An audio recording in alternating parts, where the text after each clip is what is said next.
Повраќале, имале диареја, стомачни тегоби.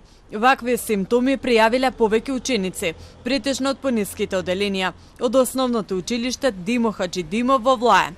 Симптоми има и кај повозрасните ученици, кои воопшто не јадат од училишната кујна, поради што за сега не може да се потврди дали се работи за труење со храна или за друг извор на зараза.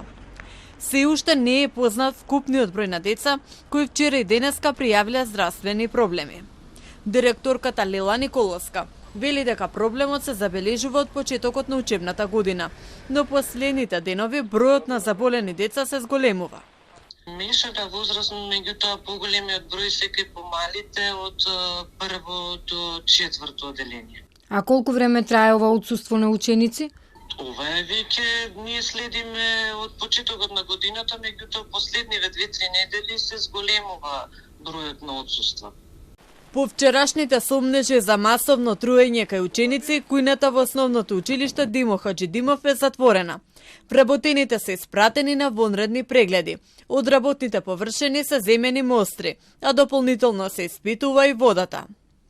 Државниот санитарен и здравствен инспекторат, согласно своите надлежности, врши затворање на кујната како потенцијален извор на зараза и дава решение на забрана, во кое што решение се наложуваат и мерки кои што треба да ги превземе операторот, односно вонредно чистење, вонредна дезинфекција и дератизација од овластена институција и спроведување на вонредни здравствено-хигиенски мерки за вработените. По сите протоколи е веднаш пристапено и излезено на терен и земени се мостри буквално од се што ни е во интерес, а тоа е брисеви од луѓето кои што работат во кујната и од раце и од грло, нос, земени се брисеви и од работни површини, земени се мостри, узорци од храната која што ја користеле децата. На наше инсистирање, нели, како институт и покрај тоа што не беше предвидено, ние сепак земавме и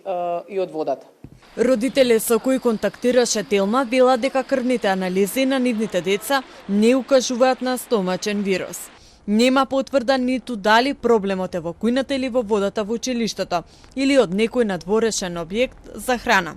Официјалните резултати од анализите се чекаа за да стане јасно што ги предизвикало овие здравствени проблеми кај учениците, меѓу затруените деца и синот на премиерот.